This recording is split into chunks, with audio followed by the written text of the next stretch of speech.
बनारस में घाट के पास ही एक भिखारी रहता था।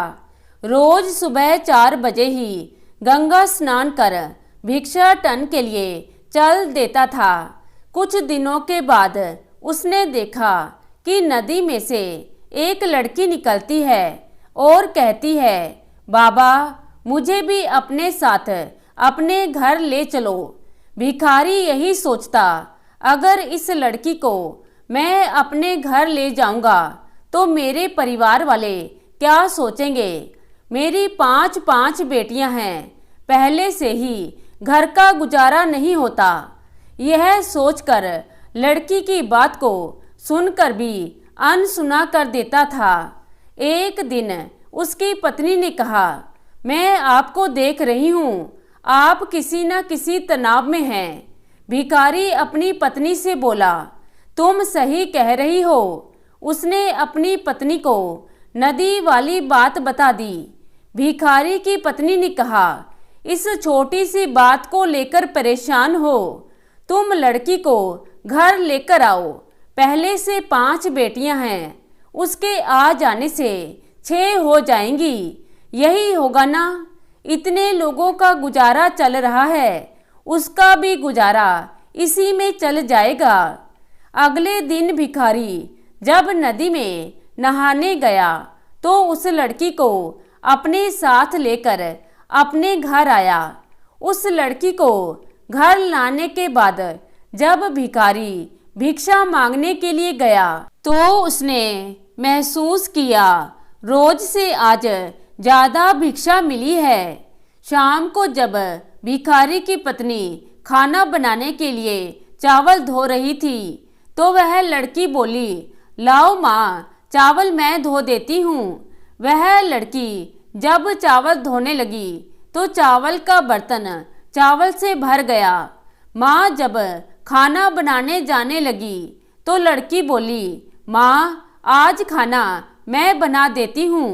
भिखारी की पत्नी बोली, ना बेटी, तुम्हें अभी खाना बनाना कहाँ आता होगा, तुम्हारे हाथ जल जाएंगे। लेकिन लड़की नहीं मानी, खाना बनाने लगी। रसोई में खाना बनाने गई तो नाना प्रकार के व्यंजन बना डाले। सभी परिवार ने आज भर पेट खाना खाया। इससे पहले वह आधा पेट ही खाकर सो जाया करते थे। रात में सब सोए हुए थे, तभी अचानक से किसी ने दरवाजा खटखटाया। भिखारी की पत्नी ने जब दरवाजा खोला तो उसका भाई आया था और उसने बोला, दीदी मैं बहुत भूखा हूँ, मुझे कुछ खाने को दे दो। भिखारी की पत्नी ने सोचा, खाने को तो कुछ भी नहीं है, इसको क्या खाने को दूं। लड़की अपनी माँ को परेशान देखकर बोली, माँ तुम क्यों परेशान हो।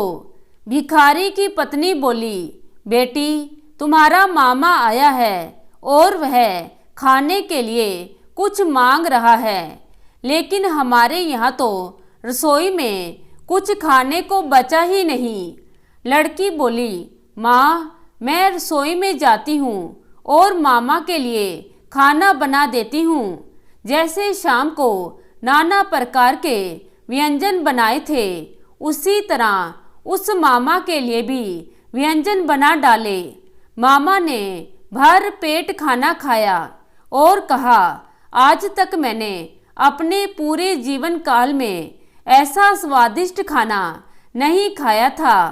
भिखारी की पत्नी ने कहा कि भाई तेरी पावनी भांजी है, उसी ने खाना बनाया है।